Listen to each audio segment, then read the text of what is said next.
रोहिणी वसू वय 69 वर्षे, राहणार श्रीराम दाल मिल जवळ, नवी वस्ती बडनेरा, तालुका जिल्हा अमरावती यांनी तक्रार अर्ज सादर केला की त्यांची जमीन मौजे जळू येथे स नंबर 81/4 हे 24R आहे. 24 फेब्रुवारी 2025 रोजी पहाटे त्यांना त्यांच्या नोकराचा फोन आला आणि त्यांनी सांगितले की आपल्या जमिनीची संरक्षण भिंत अमरावती विमानतळ कर्मचाऱ्यांनी बेकायदेशीररित्या आतून दरवाजा उघडून त्यांच्या हद्दीतील संरक्षण भिंत तोडून आणि 2 नामफलक तोडले आहेत. त्यावरून वसू यांचे पती डॉक्टर वीरेंद्र वसू आणि त्यांची 2 मुले डॉक्टर अमोल वीरेंद्र वसू आणि डॉक्टर भूषण वसू हे ताबडतोब त्यांच्या मालकीच्या जमिनीवर गेले असता त्यांना दिसले की त्यांच्या जमिनीच्या हद्दीत रॅम्प बनवलेला आहे आणि दोन्ही नामफलक गायब आहेत. त्यावरून त्यांनी तिघांनी उघड्या क्रॅश गेटमधून आतमध्ये असलेल्या कर्मचाऱ्यांना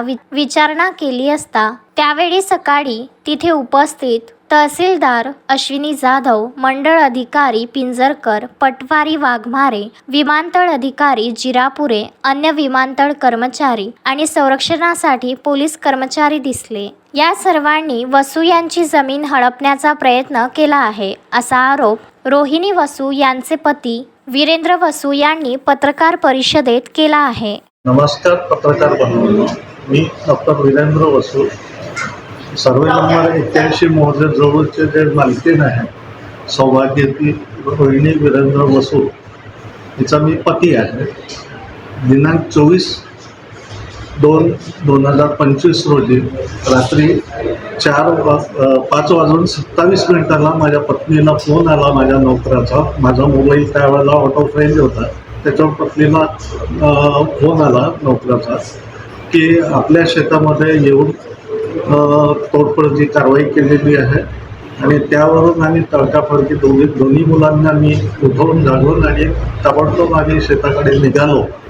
शेत उघडून गेट उघडून आम्ही आतमध्ये गेल्यानंतर आम्हाला असं दिसलं की जी संरक्षक भिंत होती माझ्या शेताची ती प्रशासनाने यांनी विमानतळ प्रशासनाने तोडलेली आहे. ती तोडलेली भिंत का तोडली आणि त्याच्यानंतर विमानतळाकडून येऊन त्यांनी तिथे एक रॅम्प बनवलेला होता, म्हणजे जसा उतार असतो काही वाहन वगैरे जाण्याकरता तसा रॅम्प बनवलेला होता. तो बेकायदेशीरपणे माझ्या हद्दीमध्ये बनवलेला होता. म्हणून त्याबद्दल आम्ही विचारणा त्यांना करण्याकरता आतमध्ये गेलो आणि तिथले जे उपस्थित कर्मचारी आणि अधिकारीगण होते त्यांना आम्ही त्याची विचारणा केली आणि त्याबद्दल त्यांनी काहीच उत्तर दिलं नाही. उलट तहसीलदार मॅडम श्रीमती अश्विनी जाधव यांनी पोलिसांना आवाज देऊन बोलावलं की यांना बाहेर काढा म्हणून. तर आम्ही वादविवाद नको आणि काही दुसरा गैरप्रकार नको म्हणून आम्ही चुपचाप तिघेही जण आमच्या हद्दीत परत आलो. याशिवाय कोणतंच आम्ही गैरकृत्य तिथे केलं नाही, कोणतीच दगडफेक केली नाही, झोंबाझोंबी पण झालेली नाही.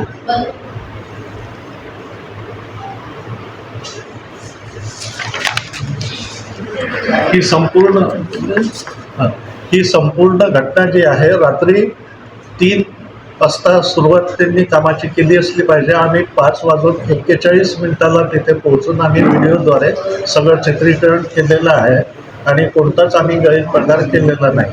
अपरात्री त्यांनी येऊन ही कारवाई चुपचापपणे करण्याचा प्रयत्न केला आणि माझी जमीन हक्काची जमीन हडपण्याचा प्रयत्न केला. अशोकभाई जोशी, विदर्भ न्यूज, अमरावती.